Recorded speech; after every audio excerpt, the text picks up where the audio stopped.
Here's what DC is talking about. Congress is pushing back hard on two DC bills, and many local leaders are letting them, and a lot of locals are busy beating up on one another in the process. I'm here with CityCast DC contributor Dan Reed and lead producer Priyanka Tilve to talk about this wrinkle in the fight for statehood. We're also talking about the best apps for tracking Metro and Logic's new rap album, which is an homage to the DMV.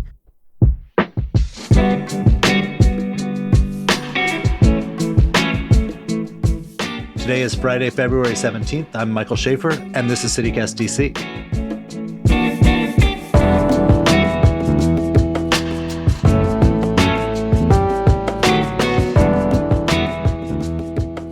Okay, so Priyanka sent me a thing from Twitter yesterday. It was an interesting smackdown between a DC ANC commissioner, Josh Jacobson, and elected shadow senator Michael Brown. And for those of you who don't know, shadow senator is an elected position, but basically you are the elected lobbyist on behalf of statehood for DC. It's not a position that historically is regarded as a venue of heavyweights. So in this tweet spat, Josh Jacobson cites something that Michael Brown told to friend of CityCast, Jeanette Dill, in his reporting in Axios, in which Brown had basically said, why would the DC Council send this bill up to Congress, knowing who controls Congress, when they're just going to see it as a bunch of left-wing extremism and they're going to nix it? We're talking about the revision of DC's criminal code, which lessens the mandatory penalties for some crimes, among other things. And a second one that lets non-citizens vote in local elections. And Brown basically said, look, it's DC Council's own fault. He referred to them as like a petulant child. Josh Jacobson responds by saying, listen, dude, it's your job to lobby for statehood and to advocate for the District of Columbia. And the principle of the matter is that even if you disagree with the laws that get passed, we are American citizens and we should have the right to pass our own laws. Mm-hmm. And it's like politics stops at the water's edge. Once it gets up there, it is not for Congress to mess with them. Jeanette's story is a larger thing that basically says a lot of the city's elected power structure is content to have Congress, or is not doing a whole lot to stop Congress from upending these two bills.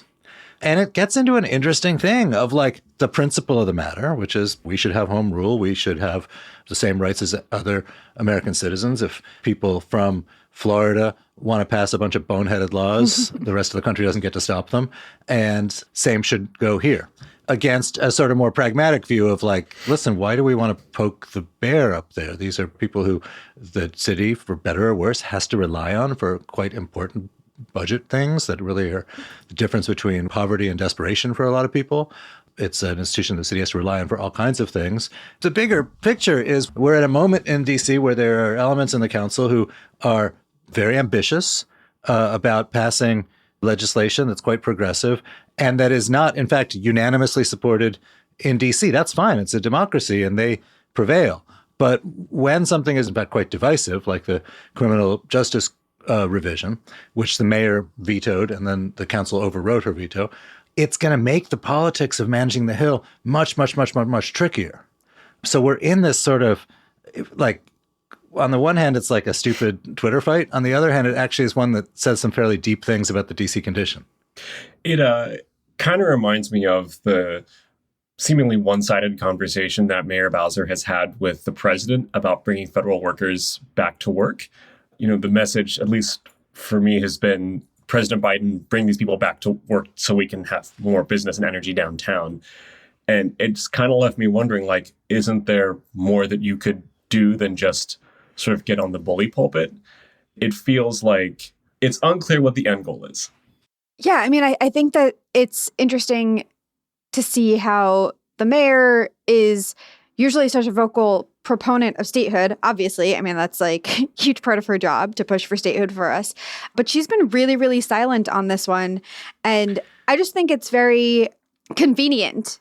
To be clear, she has said it is inappropriate for Congress to be overturning local laws. It hasn't happened in 30 years. We've just had a disapproval vote that was joined by a whole bunch of Democrats who voted for statehood. Right. Which is just a sign of how the district has embraced issues that on the national level are fairly divisive, and people up there on the Hill as well as down here in DC, are not being restrained by consistency about the principle of home rule.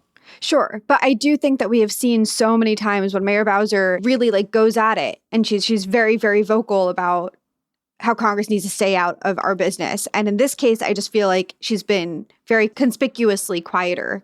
And it's because she doesn't agree with this code, but that just feels really convenient and wrong to me that oh, well, in this case, Congress is going the way that I want, so I'm not going to fight as hard. It is just very against the general principle of fighting for statehood here. Yeah, but I mean, I guess I see it differently because you are right. It is inconsistent. And, if you are in favor of freedom, you're in favor of freedom, period. On the other hand, if you're trying to long-term move the city to a position where it has autonomy, where it controls its own budget, where it's not being jerked around by Andrew Clyde. He's a member of Congress from Georgia. He says he's going to introduce a bill to rescind home rule. This is the person who said January 6th was a normal tourist visit. I mean, These are classic. Right. But if you are trying to design a long-term strategy that attains statehood and avoids being subject to the whim of folks like that, you are also going to be thinking, which fights are worth going to the mat over?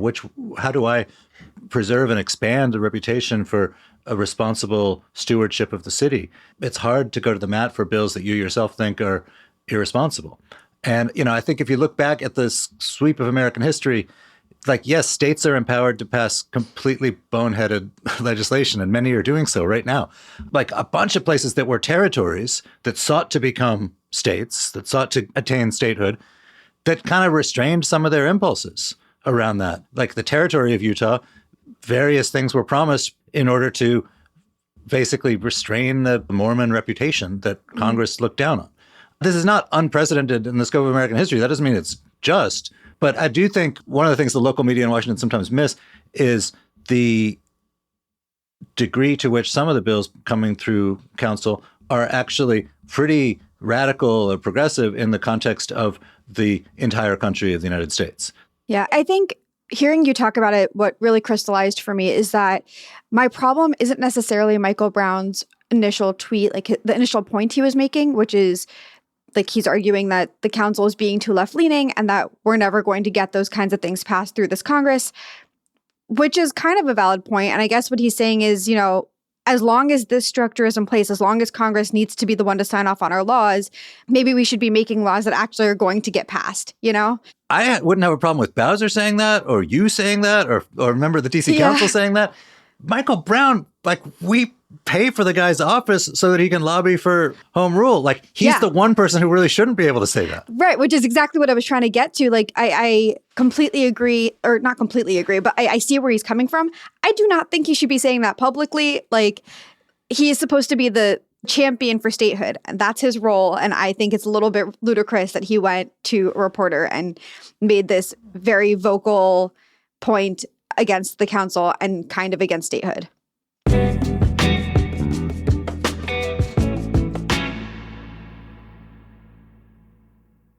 Have you heard about the Dîner en Noir event that's sweeping across the globe? Dîner en Noir events are a members-only, fully curated, all-black attire, 3-part dining experience held at a secret location in cities worldwide.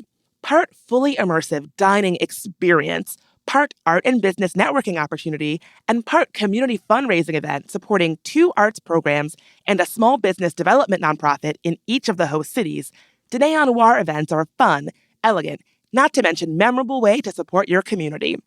Secure your membership today to join Den DC at a secret location in the nation's capital and experience this epic evening of opulent flair, gourmet cuisine, music, arts and culture, entrepreneurship, and community support. For more information, to secure your membership, or become a partnering sponsor or vendor, please visit www.dinerenoir.com/DC. That's www.dinerenoir.com/DC. And enter coupon code HeyDC for 15% off your membership. They look forward to hosting you at Dîner en Noir, Washington, D.C., celebrating arts, business, and community. Priyanka is going to talk to us about the rise and apparent fall of MetroHero. So, okay, the MetroHero app, before I really get into this Do both of you, do you use the MetroHero app? Have you heard of the MetroHero app? Do you know people who use it? I've heard of it. I know people who use it. I haven't used it. Okay. Basically, Jordan Pascal, another friend of the pod, he's the transportation reporter for WAMU. He wrote this piece about how MetroHero is going away on July 1st. It was around for 8 years. It's this app that helps you track when the metro is coming, how busy the cars are, all that kind of stuff. And the article and a lot of response to the article as well kind of framed it as like, no, like, how could MetroHero leave us? Boo. I don't know anyone who uses it. I had not used it myself. I use a different Metro app. And after reading the article, I did quickly look up MetroHero and try to play around with it. And it's not, in my opinion, the most user-friendly. If you want to set up a route, you have to, break it down by all of the different transfers that you would be taking. The web version of it, it tells you how far away each train is from its next stop, but not from necessarily the stop that you want to hop onto the train at. So that doesn't feel super user-friendly or useful to me. I have different apps that I use, but the one that I use is just called DC Transit Metro, and I think it's great. And it's very reliable. Buses and trains very rarely disappear off of it, which is exciting for me. What do you guys use? My favorite app is one that's literally called Transit. It has real-time data, Luson, the provider, offers it, and it has maps of transit systems in each city that are actually better and clearer than like Google Maps transit maps. So it's great because I can take it to other places. The website is just transitapp.com. I do like that you can use that one app for lots of different places. That's a game changer. Yeah. I don't know. I use the bus ETA site, but I think if you pronounce that as a single word in Spanish and a number of other languages, it might mean something bad. And that's like really practical. I live about like a mile from the metro. And so if I get off, I can look at the app, see if the bus is coming in time to be efficient or whether I ought to just walk home. And then I use the Metro's own site for trains, and it's sort of the same thing, like particularly if it's like not rush hour or something. Do I want to call an Uber or walk or whatever, or do I want to take the escalator down? Sometimes, depending on how rich I'm feeling, that's going to make a difference on whether I take the train or some other way. And part of this is that Metro is promising to make its own stuff more transparent, I guess, both in the name of helping app developers, because I think a lot of people do make their moment-to-moment decisions based on what they're seeing on apps, and also more broadly in the name of helping customers. What are they promising to do? It seems like they're just promising to make their own tracking app that's supposed to be reliable, consistent, and provide all of the information users want. And MetroHero also said that after their app shuts down, which is it's going away on July 1st, they're going to make the source code available.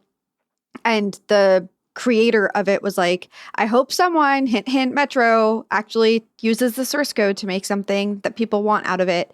Personally, I feel like the two things that I would want on the app are just how busy is the train and when is this particular train arriving at all of the stops on the line. It's so funny. We spend billions and billions of dollars creating these enormously expensive, heavy infrastructure systems.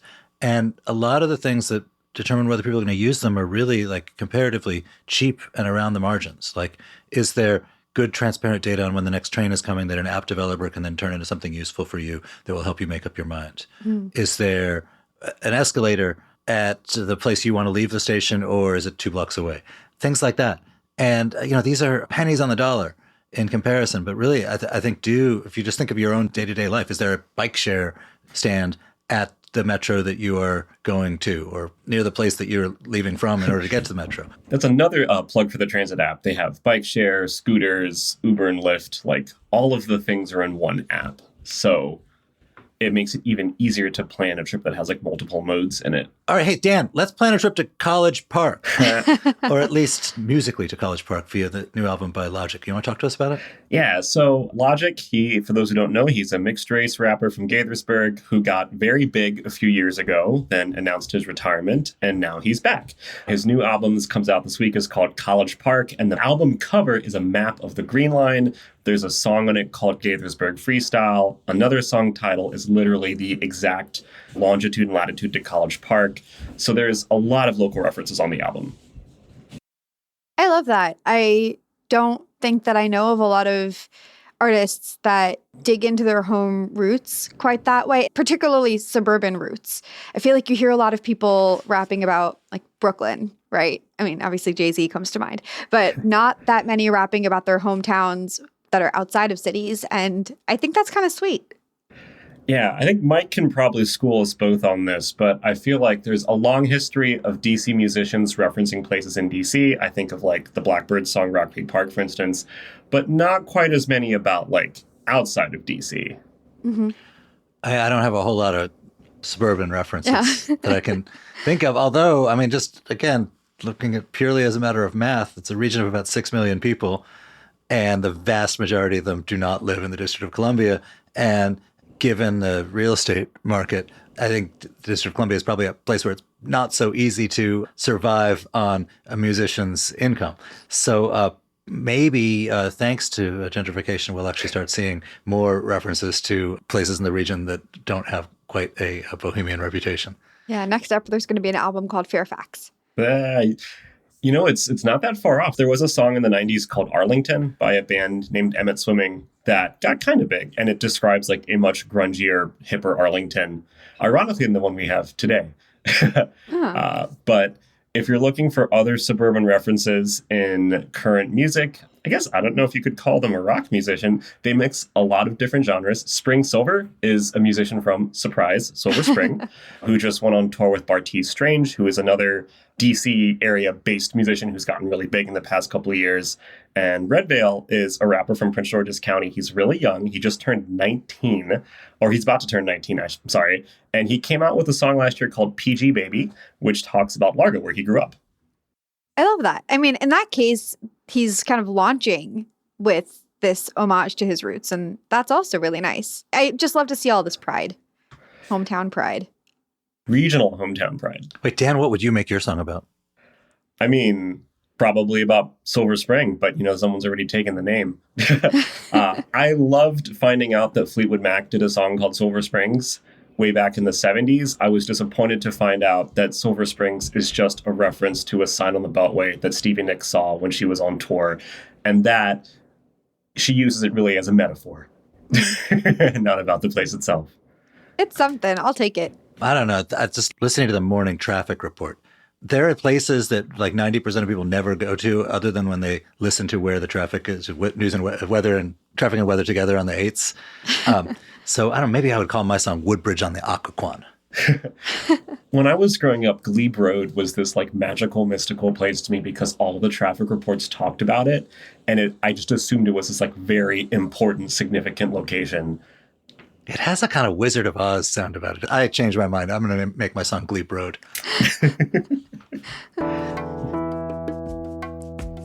All right. Well, listen, thank you guys so much. Priyanka, always good to talk to you. Thank you. And Dan Reed, the king of Silver Spring. Thank you for having me. All right. And before we go, here's our DC life hack of the day. You ready? Ready. Dan is so excited to hear this. The metal signs outside downtown metro stations have compass roses on them, so you can know which direction to walk. That's what that's for. See? And that's all for today here on CityCast DC. We'll be off on Monday for President's Day. I hope you enjoy your long weekend. Our lead producer is Priyanka Tilve. Our producer is Julia Karen. Our newsletter writer is Kayla Cote-Stemmerman. And our hosts are Bridget Todd and me, Michael Schaefer from Politico. Music is by Alex Roldan. If you enjoyed the show, tell us what your regional song title would be. We'll be back on Tuesday morning with more news from around the city. Bye.